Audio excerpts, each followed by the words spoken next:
From the new studio in the Fisher Building, this is your Daily Detroit for Tuesday, October 1st, 2019. I'm Sven Gustafson. And I'm Jer Stays. Things are still coming together here at our new place here in the Fisher Building, but we have quite the show for you today.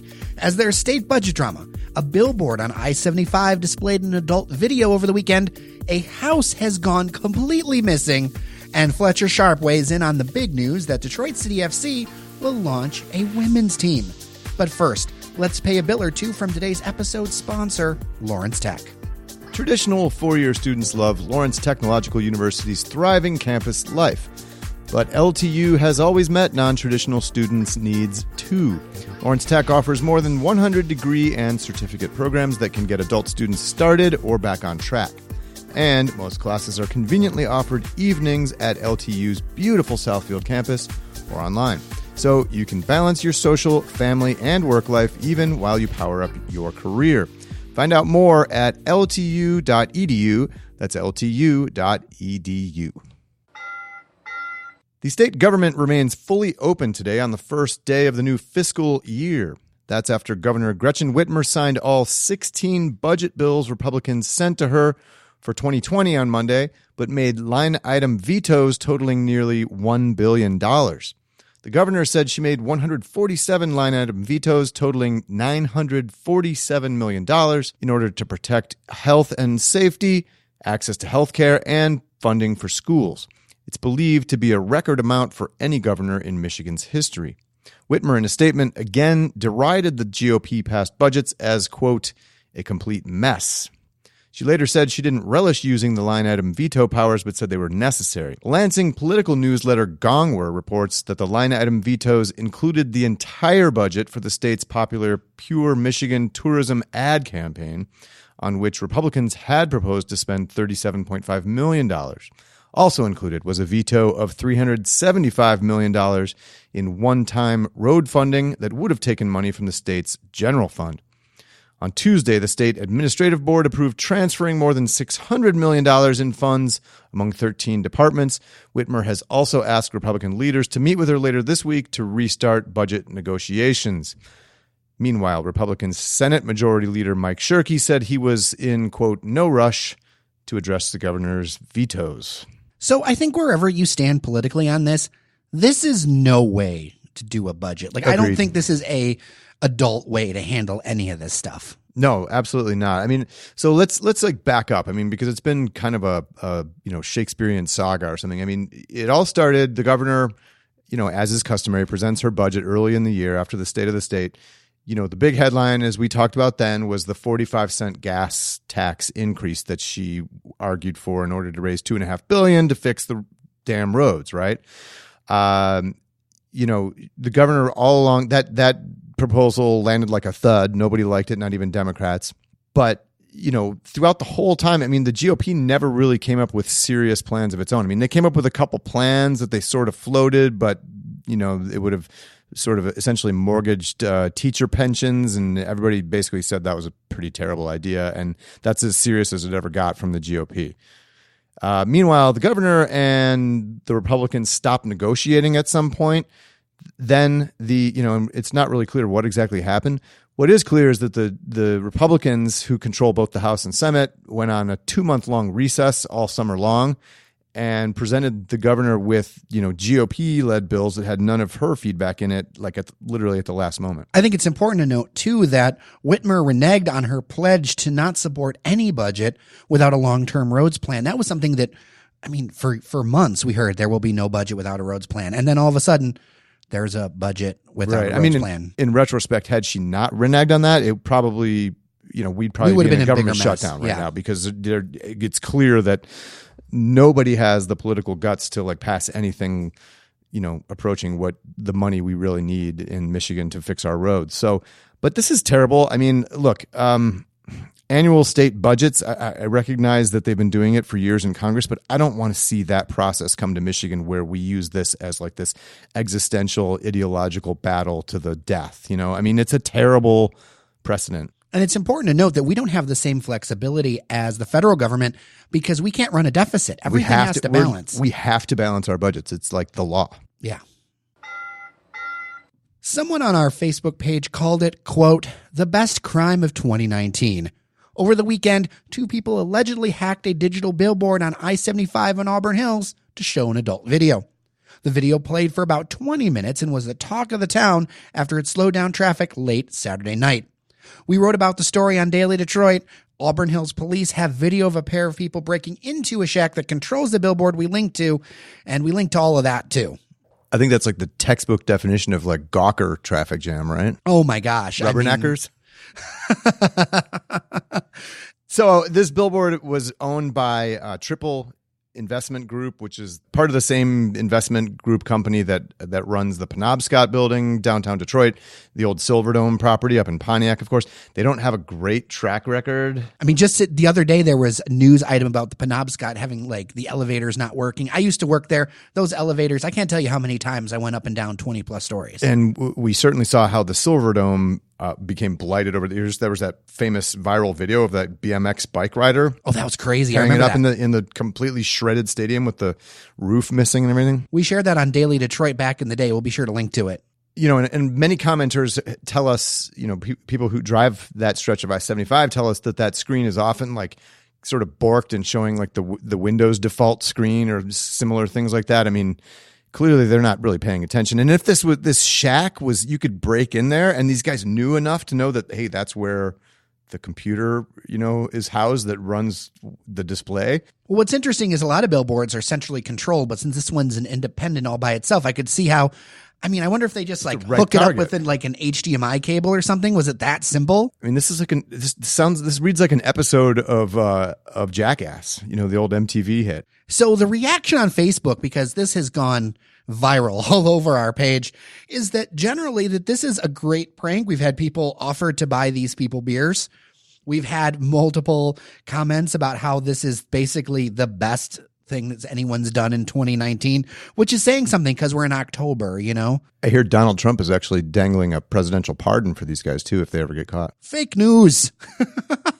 But I must say that Auburn Hills police are, in fact, looking for the suspects, regardless of what the Facebook verse says, and that the pair, if caught, could be brought up on burglary charges for forcing entry into the building, and that is apparently a felony offense. And then there's some other minor charges and fines that Auburn Hills says that they would like to levy against this pair if they're caught.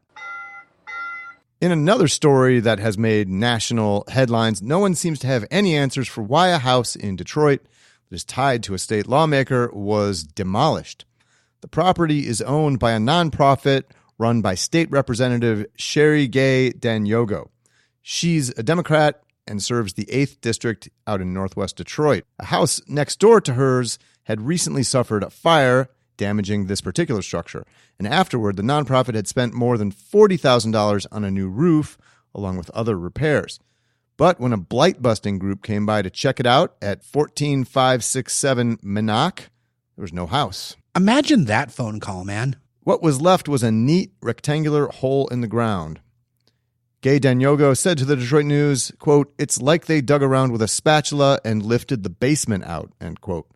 Criminal investigation has been opened.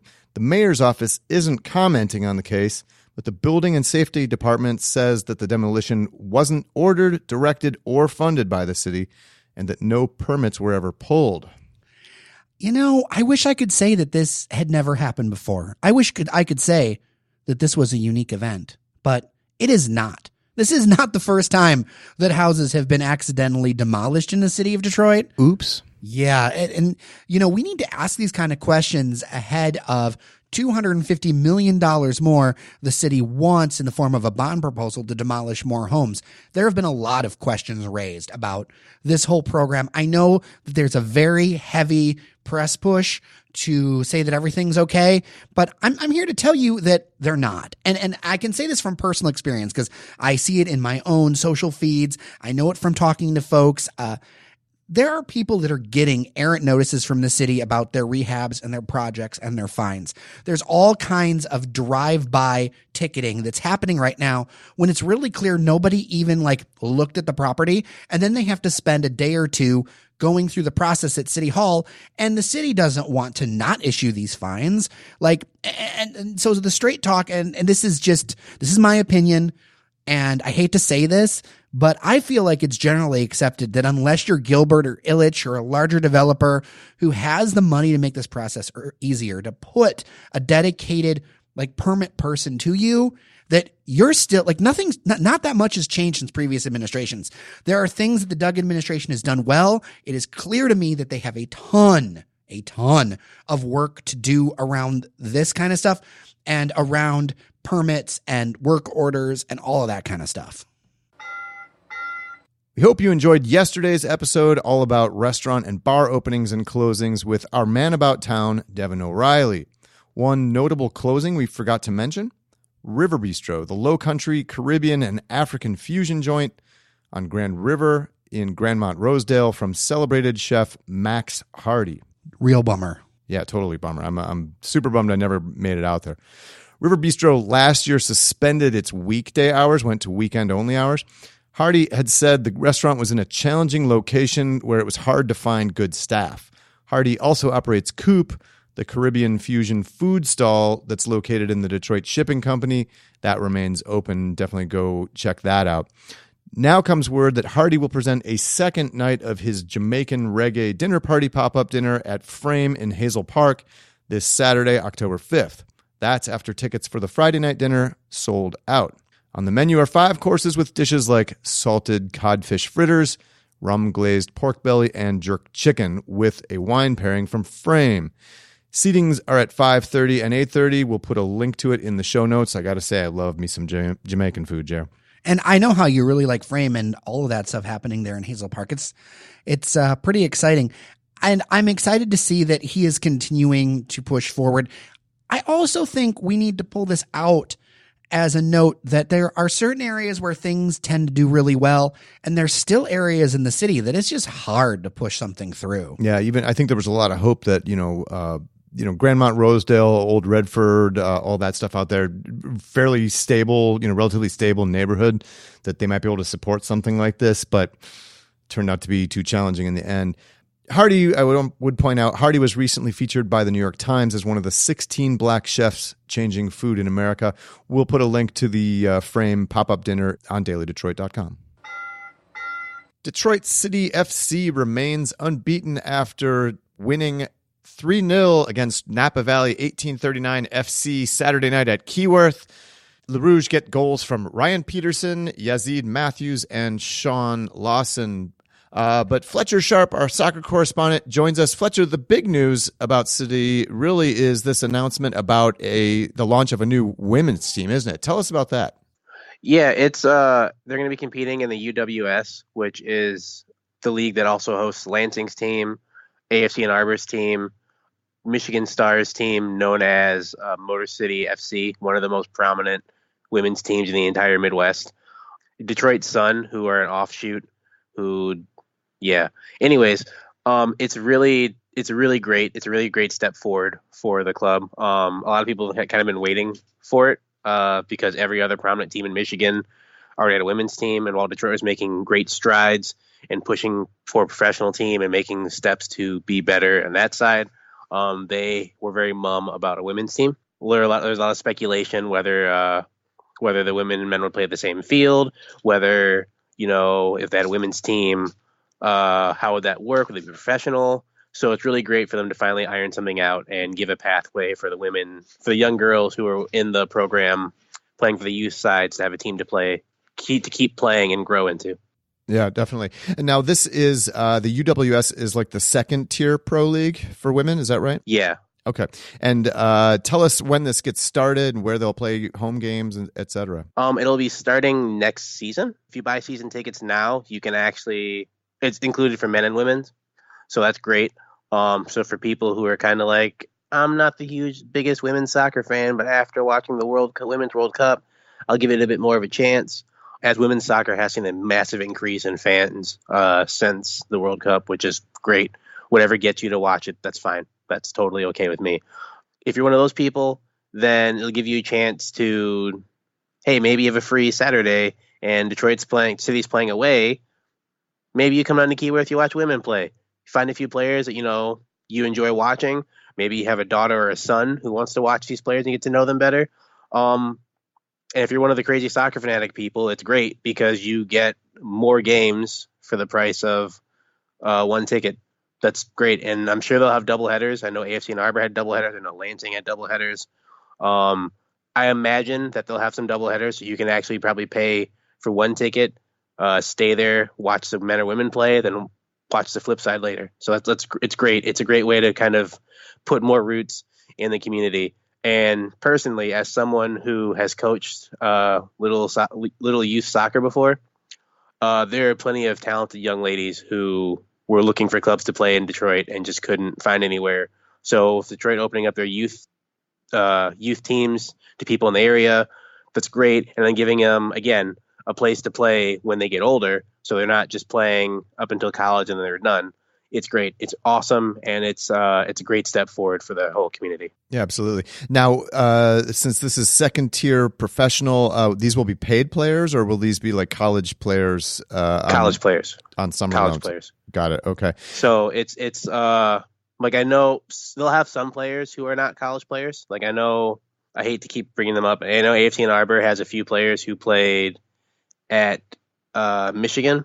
I know they also had a few players from who are transplants. Like, I know they had one player from Japan who is not a college player. I know Detroit Sun has a few really prominent, great former college players on their roster. One of them plays in the DCFL. She crushes it every week because she's very good. Uh-huh. But so it'll be a mix, kind of like how DCFC was before, with a mix of college players and then some aged out players.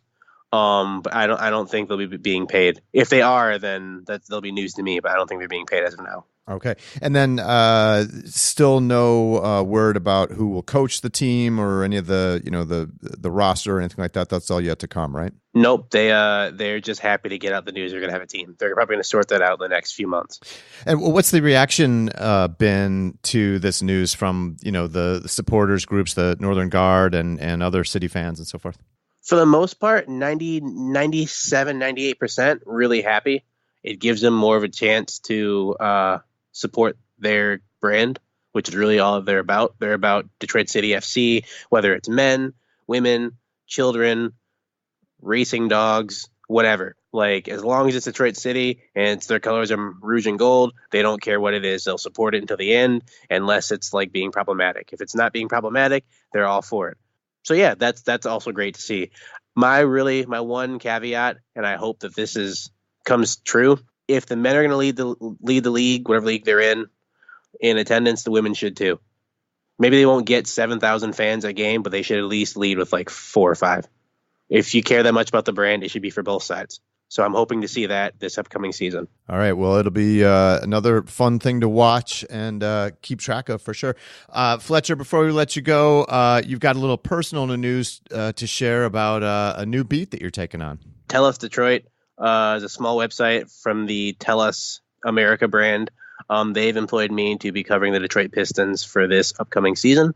So that's really great for me because not only will I get to cover a sport that I'm decently knowledgeable in and actually enjoy watching, but it's a step up to partner with a brand that's very well known and can help me expand my resume. So that's great for me. And our listeners will benefit. You'll be able to come on and bring us up to speed on what's going on with the Pistons now.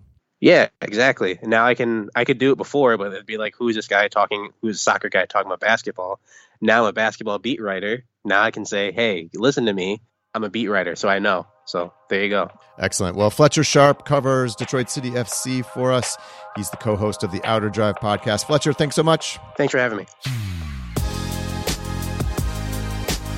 And that's it for today's Daily Detroit, lovingly referred to by our friends out there in Belarus as your post-industrial city podcast. I'm going to get you a shirt that says, I have friends in Belarus. Please do. Well, also thanks to Lindsay for the shout out on Twitter yesterday. You're awesome, and thank you for listening. And Sven, do you smell that? It's the smell of new sound tiles. Shout out as they were purchased locally at a place called Foam & More up in Clawson. You do not need to go to Amazon to do this. You can get your foam kinds of everything there. They not just have tiles. That's actually the smallest part of their business. They do all kinds of upholstery. You could get a foam mattress. You could do all kinds of stuff, Sven. It was a crazy store. All at Foam and More. Maybe we can get them as advertisers. That would be amazing. Today's Daily Detroit brought to you by Foam and More, your foam superstore. With that, I'm Sven Gustafson. And I'm Jer Stays. Take care of each other, and we'll see you around Detroit.